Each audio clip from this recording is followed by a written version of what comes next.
1000 रुपये तर अजिबातच देऊ नका. जर कोणाला पाहिजे असेल ते व्हिडिओ सो त्यांच्यापर्यंत ते पोहोचून जातील. सो हा 3 लिटरचा प्रेस्टीजचा हंडी कुकर आहे. हे स्विस ब्युटीचं कॉम्पॅक्ट सध्या मी खूप वापरते आणि मस्त coverage. Hi everyone, good morning, शुभ सकाळ आणि परत सगळ्यांचं खूप खूप मनापासून स्वागत करते. आजचा दिवस तुम्हाला खूप छान जाओ. आजच्या माझ्या दिवसाची सुरुवात, आता मी व्हिडिओची सुरुवात ॲक्च्युली केकपासून करणार आहे, कारण हा केक मला आज संध्याकाळी द्यायचा आहे. आणि बाकी माझी कामांपैकी कुकर लावून झाला आहे, स्वयंपाक देवपूजा नंतर करते, पण हे काम मला पहिले करायचं आहे. कारण केक जेवढं जास्त वेळ सेट होतं ना, तसं तर मी क्रम कोटिंग रात्रीच करून ठेवत असते आणि दुसऱ्या दिवशी संध्याकाळी तो द्यायचा असतो. म्हणजे जवळपास 12-15 तास तो केक छान सेट होतो आणि तेवढा सेट झालाच पाहिजे, त्याची टेस्ट आणखी जास्त चांगली लागते. पण आता माझ्याकडे तेवढा वेळ नाही आहे, कारण काल रात्री खूप उशिरा सांगितलं. आणि हा जो केक आहे तो आमच्या किट्टीसाठीच बनतोय. ॲक्च्युली आमचा फ्रेंडशिप डे सेलिब्रेट करणं राहून गेलो होतो. सो किट्टी आहेच, तर म्हटलं चला राहिलेलं सेलिब्रेशन पण फ्रेंडशिप डेचं करता येईल, म्हणून जिची किट्टी आहे तिने केक ऑर्डर केला आहे. सो असं काही थीम वगैरे नाही बनवणार आहे, नॉर्मल केक बनणार आहे पायनॅपल फ्लेवरमध्ये. तर चला, लेयर्स वगैरे कट करून झालेले आहेत. आणि आणखी एक गोष्ट मला तुम्हाला विचारायची आहे. बघा, केकचा माझा बिझनेस आहे, सो फुल रेसिपी मी तुमच्याशी नाही शेअर करू शकत. पण जर तुम्हाला स्पॉन्ज केक कसा बनवायचा, रवा केक कसा बनवायचा, क्रीम केक कसा बनवायचा, या रिलेटेडचे असे सेपरेट व्हिडिओ पाहिजे असतील तर तसं माझं एक वेगळं प्लॅनिंग आहे. म्हणजे नॉर्मल व्हिडिओमध्ये ते नाही येणार. एक तर मी ते मेंबरशिपमध्ये टाकेल किंवा मग तसे वेगळे व्हिडिओज तयार करते. सो ज्यांना कोणाला पाहिजे असेल ते व्हिडिओ, सो त्यांच्यापर्यंत ते पोहोचून जातील, ज्यांना पाहिजे असेल त्यांना. सो असं माझं प्लॅनिंग आहे. जर तुम्हाला खरंच केक बनवायचा आहे, शिकायचं आहे, तर तसं मला तुम्ही कमेंट करा. तसा माझा विचार खूप दिवसापासून आहे, पण ते काम ढकलल्यासारखं पुढे ढकलतीये मी. पण जर आज या व्हिडिओवर जर मला कमेंट्स आल्या की हां मला शिकायचं आहे, तू अशा टाईपचा व्हिडिओ बनव, तर तो एकतर मी मेंबरशिपमध्ये टाकेल, नॉर्मल व्हिडिओमध्ये तो नसणार आहे. तर प्लीज मला तसं कमेंट करून सांगा. चला आता केक बनवून घेते. वरचा पोर्शन हार्ड झालेला असेल तर तो काढून टाकायचा. 3 लेयर्समध्ये कट केलेला आहे केक हाफ kg साठी. आणि आउटर भाग जो असतो ना, तो थोडासा हार्ड झालेला असतो, म्हणून तो जास्त सोक करायचा. आता पूर्ण केक बनवून घेते. आणि टिप म्हणजे, आता राऊंड टेबल ना फिरवताना तो केक खूप जास्त हलतो, त्यामुळे असा कापड ठेवायचा, म्हणजे तो जागेवरून अजिबात हलत नाही. तर आता मी जरा जास्त स्वयंपाक बनवून ठेवते, कारण संध्याकाळची इतकी जास्त घाई होऊन जाते ना मग, की चपात्या करायला सुद्धा वेळ नसतात. आणि चपात्या जरी करायच्या म्हटलं ना, 4 चपात्या जरी म्हटलं तरी सगळं तो पसारा सगळं काढावं लागतं आणि सगळं आवरावं पण लागतं. त्यापेक्षा आत्ता मी जरा जास्त बनवून ठेवते आणि संध्याकाळी घाई होणार नाही. त्यातल्या त्यात आजचा ड्रेस कोड थीम इतकी जास्त अतरंगी आहे की काय नेसायचं आहे अजून मला नाही वाटत कोणीच डिसाईड केलं असेल. जे वेळेवर मिळेल ते घालणार आहे वॉटेवर, कारण आजची थीमच तशी आहे. मला कळेलच किट्टीमध्ये सगळ्यांचं मी एक असं स्पेशल ड्रेस दाखवेल की कोणी काय वेअर केलेलं आहे. तर आत्ता मी बटाटा वांग्याची भाजी बनवून ठेवते. तसं तर बटाटा वांग्याची भाजी असली म्हणजे डाळ भात नसतो, पण म्हटलं रात्री बनवणार नाही आहे तर सकाळी थोडं एक एक्स्ट्रा एफर्ट घेतला पाहिजे, म्हणून डाळ भात पण जास्त बनवून ठेवलाय. सो बटाटा वांग्याची भाजी पण जरा जास्त बनवून ठेवते. आणि मग कसं संध्याकाळी मी फ्री असणार आहे, ते दोघं जण आपापलं करतात, फक्त गॅसचा ओटा आवरायचा असतो, बाकी काही करायचं नसतं. मग तोही कधी कधी आवरलेला असतो. या कुकरबद्दल तुम्ही मला विचारता, पण प्रत्येक व्हिडिओमध्ये मला तो टॅग नाही करता येत. जेव्हा मी बोलते तेव्हा मी टॅग करतच असते. सो हा 3 लिटरचा प्रेस्टीजचा हंडी कुकर आहे आणि मस्त क्वालिटी आहे, एकदम हेवी आहे. काही असं बनवायचं असेल, स्पेशली बिर्याणी वगैरे, जेव्हा खूप वेळ गॅसवर असं भांडी राहतात, सो ट्राय प्लाय हंडी कुकर हा प्रेस्टीजचा बेस्ट आहे त्यासाठी. आणि माझा तर विचार आहे की जो हा माझ्याकडे ॲल्युमिनियमचा 5 लिटरचा कुकर आहे ना, त्याला पण मी जरा 5 लिटरचा दुसरा घ्यायचा आहे. प्रेस्टीज मला चांगला वाटला. खरं तर यामध्ये मी फक्त डाळ तांदूळचे डब्बे लावत असते, डाळ आणि भात बनवायसाठी, बाकी असं काही बनत नाही त्यात. पण तरीही मला असं वाटतं की आता हा रिप्लेस करून मला ट्राय प्लायमध्ये घेतला पाहिजे, एक 5 लिटरचा. आणि एकदा घेतला ना की बरीच वर्ष टिकतो तो, त्यामुळे थोडे पैसे एक्स्ट्रा जातात. आय थिंक हा पण काहीतरी 3000 समथिंग काहीतरीचा होता, 2900 की 3000. पण आता एकदा घेतला की बरेच वर्ष तो टिकतो. आणि यावेळी हा वरच्या झाकणाचा घेतलाय असा. हंडी कुकर हा असाच होता.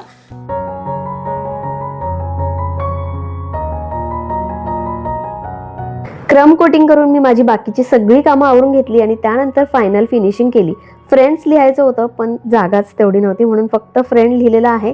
आणि हे बघा एकदम रिअल मोती वाटतायत ना, यानेच आता थोडंसं आणखी डेकोरेट करून घेते. आणि हा सिल्वर स्प्रे आहे त्याने मस्त छान एक शाईन आल्यासारखी वाटते. तर तो सिल्वर स्प्रे सगळं केकचं फिनिशिंग झाल्यानंतर वापरायचा असतो. आणि मेहनत खरंच असते. पैसे असं वाटतं की खूप महाग आहे पण खरंच मेहनत असते. कसा वाटतोय केक नक्की सांगा. खूप वेळा मी विचार करत असते की जेव्हा मी अशी तयार होते ना तेव्हा गेट रेडी मी विथ करावं, पण काही वेळच नसतो. म्हणजे कितीही प्री प्लॅनिंग केलं तरी शेवटच्या वेळी उशीरच होतो. आता 6 वाजतापासून मी तयार होणार होते पण ना तेवढ्यात रियांश आला आणि इतका खुश होता ना तो की म्हणजे त्याचं चालू होतं मम्मा बघ आज आज ॲक्च्युली त्याची टेस्ट होती मॅथ्सची आणि फर्स्ट टाइम त्याला इतके छान मार्क्स मिळाले. 18 आउट ऑफ 17 मार्क्स मिळाले आणि तेच त्याचं चालू होतं बघ मम्मा मी किती छान लिहिलंय, मला यात मार्क्स मिळाले, माझं हे एक चुकलं, जर मी हे एक बरोबर केलं असतं तर मला आउट ऑफ मिळाले असते. आणि त्यात माझे 10 मिनटं गेले, 10 मिनटापेक्षा पण जास्त. आणि अजूनही डिसाईड नाही आहे माझं की किट्टीसाठी काय घालायचं. आता ॲक्च्युअल थीम ना मिसमॅच थीम आहे. म्हणजे तुम्ही यूट्यूबवर बघितलं किंवा व्हिडिओज बघितले तर तुम्हाला कळेल मिसमॅच असलं पाहिजे. सो काय मिसमॅच करायचं हेच मला माहिती नाही. मी विचार करते की एक वन पीस घालायचा, त्यानंतर असं एक शर्ट टाकायचं, असं माझं प्लॅनिंग आहे. पण ते खूपच जर वियर्ड दिसत असेल तर माहिती नाही काय करणार आहे मी. म्हणून म्हटलं की आणखी वेळ घालवल्यापेक्षा ॲटलिस्ट थोडासा मेकअप करून घेते आणि त्यानंतर मग जे काही मी वेअर करेल ते तुमच्याशी नक्कीच शेअर करेल. जर असा लाईट मेकअप करायचा असेल ना तर मी मोस्ट ऑफ द टाईम ही लॅक्मेची CC क्रीमच वापरते. आणि नॉर्मली बाहेर जायचं असेल तर पॉन्ड्सची BB क्रीम. फाउंडेशन मी खूप कमी वापरते. जर थोडा हेवी मेकअप असेल किंवा खूप वेळासाठी मेकअप ठेवायचा असेल तर मी फाउंडेशन वापरते, अदरवाईज ही बेस्ट आहे. आणि म्हणूनच ना मी याची मोठी ट्यूब घेऊन येत असते. आणि पॉन्ड्स BB क्रीम ती पण मला जास्त लागते फाउंडेशनपेक्षा, या दोन्ही क्रीम जास्त लागतात. हे मला थोडंसं नॅचरल वाटतं, खूप असं हेवी वाटत नाही चेहऱ्यावर. सो बघा हे असं एवढं घेतलं आहे. आता पूर्ण डॉट डॉट चेहऱ्यावर लावते आणि त्यानंतर ब्युटी ब्लेंडरनी छानपैकी डॅब डॅब करून सेट करून घेते. नाईस, ब्युटी ब्लेंडर पण खूप छान आहे, एकदम सॉफ्ट आहे. मी टॅग करेल जे काही प्रोडक्ट तुम्हाला दाखवते आहे किंवा जे काही यूज केले ते. हे स्विस ब्युटीचं कॉम्पॅक्ट सध्या मी खूप वापरते आणि मस्त कव्हरेज देतं. म्हणजे फाउंडेशन किंवा क्रीम कमी जरी लावली ना तरी हे छानपैकी असं कव्हर करतं. सो पूर्ण फेसवर, गळ्यावर मस्तपैकी हे लावून घेतलं. आणि आज अगदी छोटूसा ब्रश यूज केला आहे. ॲक्च्युली मला ना मेकअप ब्रशेस पण घ्यायचे आहेत, सो लवकरच घेण्याचा ट्राय करेल. किती घ्यायचं असतं ना, म्हणजे आपल्या मुलींची लिस्ट, स्पेशली ज्यांना मेकअपची आवड आहे, कपड्यांची आवड आहे, बापरे आपली लिस्ट कधीच संपत नाही. जसं मी काल पण बोलले की माझ्या बड्डेच्या दिवशी माझी लिस्ट खूप मोठी आहे, छोट्या छोट्या छोट्या छोट्या. तशीच तुमची पण असेल मला माहिती आहे. मी खरंच पागल दिसणार आहे सगळं अवतार केल्यानंतर. ही नथ पण मी घालणार आहे पण इथून घालून जायची मला खरंच लाज वाटते. आणि हे सगळं पण मी असं केलं आहे ना की तिथपर्यंत जाईपर्यंत पण मला लाज वाटेल. आणि मला माहीत पण नाही की माझ्यासारखं अतरंगी खरंच कोणी तयार होऊन येणार आहे की नाही. पण माझी सवय चांगल्या गोष्टीतही एफर्ट टाकायची आणि असं काहीतरी करायचं असेल त्यातही एफर्ट टाकलेच पाहिजे. सो मी अशी तयार झाली आहे. खालचं तुम्हाला दाखवते काय घातलं. आई ग हा एक प्लाझो घातलाय आणि तो वर केलाय आणि फक्त एकाच पायात असा प्लाझो दिसणार आहे. त्यानंतर हा वन पीस जो बाहेरच होता तो, त्यानंतर हे एक शर्ट वेअर केलाय, थोडंसं इंडियन वेस्टर्न सगळं मिक्स केलंय. आणि हे तर मी लावून जाणार नाही आहे कारण खरंच मी वेडी दिसेल जाताना. मला जर कोणी भेटलं ना म्हणणार हिला काय झालं. ॲक्च्युली मी कानात पण एक गोल्डन आणि एक सिल्वर घालणार होते पण जास्त होऊन जाईल. हे बघा हे एका कानात गोल्डन आहे, एका कानात सिल्वर. बापरे खूप उशीर झालाय, पागल दिसते मी खरंच. एवढी मेहनत पागल बनण्यासाठी पहिल्यांदा केली आहे. चला आता काही खूप असं एक्स्ट्रा करायचं नाही. एक ओढणी घेते आणि ओढणी असं काहीतरी रॅप करून जावं लागेल. त्यात मला केक पण घेऊन जायचं आहे. चला कशी दिसतेय, येडी दिसतेय का, येडी अतरंगी मिसमॅच दिसतेय का, मला कमेंट करून सांगा. पूर्ण दिसतच नाहीये ना, एक मिनिट.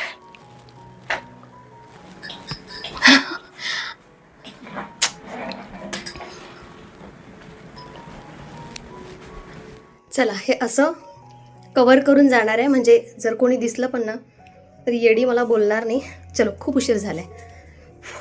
इथे आल्यानंतर अवतारात थोडासा चेंज दिसतोय. जी ओढणी मी कव्हर करून आले होते ती मला अशी बांधून दिली आणि गळ्यात टाय सुद्धा मी घातलेला आहे, नथ पण घातली आणि जरा बरं वाटतं, एवढं पण खराब नाही वाटत आहे. त्यानंतर आता सगळ्यांचे आउटफिट दाखवते.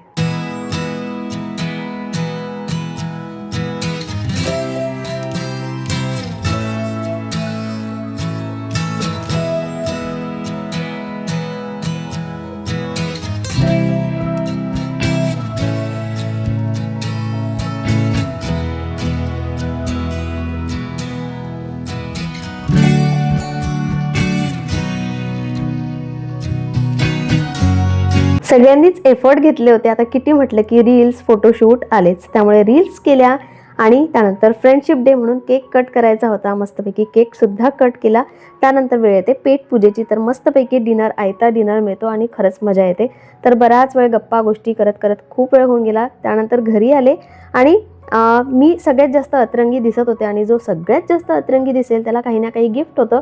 पण हे जे चॉकलेटचं पूर्ण पॅकेट मला मिळालेलं आहे ते माझ्या कामाचं नाहीच आहे. यावर रियांश हात मारणार आहे, म्हणजे परत चॉकलेटसाठी छोटी छोटी भांडणं आमची होत राहतात. बाकी कसा वाटला तुम्हाला आमचा सगळ्यांचा लुक, तुम्ही मला कमेंट करून नक्की सांगा बरं का.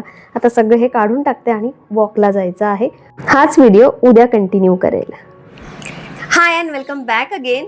काल आल्यानंतर काहीच शूट केलं नाही आणि किटीमध्ये पण ना असं फारसं असं शूट केलं नाही, पण तुम्ही आमचा अवतार बघितला. अतरंगी काय होता, सगळ्यात जास्त सगळ्यात नंबर 1 मीच दिसत होते आणि मी ॲक्च्युली एफर्ट घेतला होता, त्यामुळे मला ते गिफ्ट पण मिळालं. पण मजा आली. ठीक आहे, असं काहीतरी पहिल्यांदाच आम्ही केलं जे की कोणालाच माहिती नव्हतं. जे बनून आले नव्हते ना अतरंगी, त्यांना अक्षरशः तिथे अतरंगी बनवलं, ओढणी आणि काय काय वेगवेगळं ते सगळं लावून. पण ठीक आहे, मजा आली. आता आज मी असं काही स्पेशल केलं नाही, नुसतं लोळणं चालू होतं, TV बघणं आणि सकाळीच स्वयंपाक झाला. तरी पण मला माहिती नाही मी दिवसभरात काय केलं. ॲक्च्युली काहीच नाही केलं. एका व्हिडिओची एडिटिंग केली. खरं तर एडिटिंगला पण खूप उशीर लागतो, महत्त्वाचं कामच आहे ते. पण चला आता मस्तपैकी संध्याकाळचा चहा घेते, बाल्कनीत बसते. त्यानंतर जे राहिलेलं काम आहे ते करायचं आहे, ते तुमच्याशी शेअर करायचं आहे ॲक्च्युली. सो स्टे ट्यून, जाऊ नका कुठेच.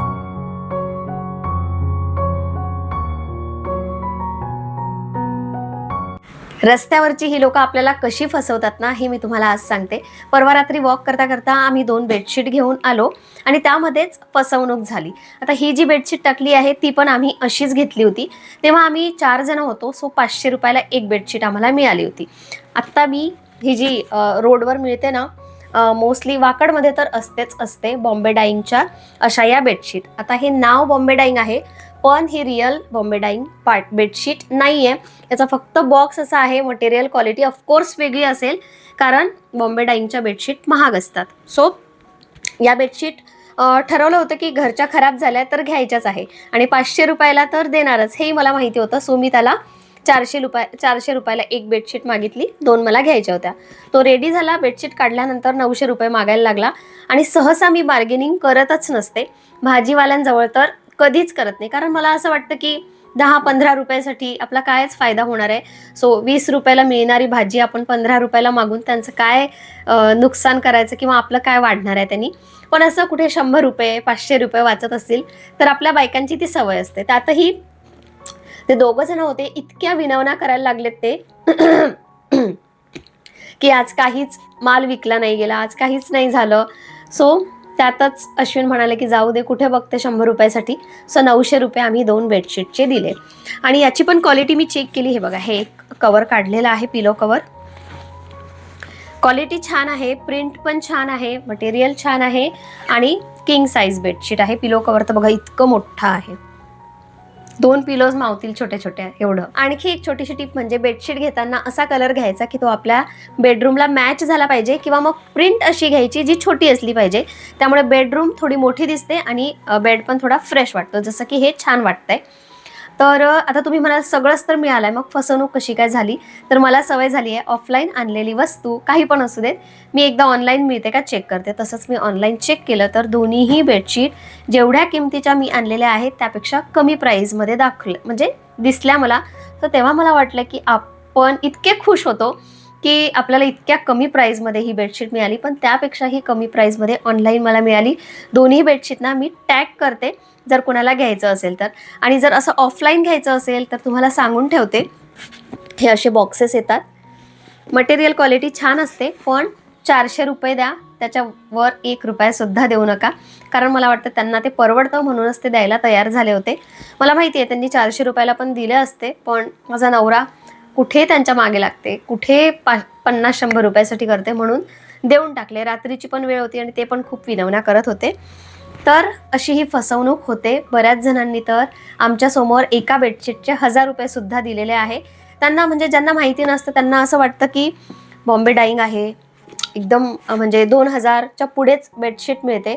सो शॉपमध्ये मिळत असेल, आता हे रस्त्यावर विकतायत म्हणून 1000 रुपये देत असतील असं वाटतं काही जणांना, आणि म्हणून त्या 1000 रुपयाला सुद्धा घेतात. सो अशाच प्रकारे बरेच जण फसले जातात. जर तुम्हाला असं घ्यायचं असेल, बास आहे बास. मला सांगायचं एवढंच होतं की तुम्ही फसू नका. 1000 रुपये तर अजिबातच देऊ नका. जर तुम्हाला मिळाली तर घ्या, पण प्राइस जेवढी मी सांगितली तेवढी.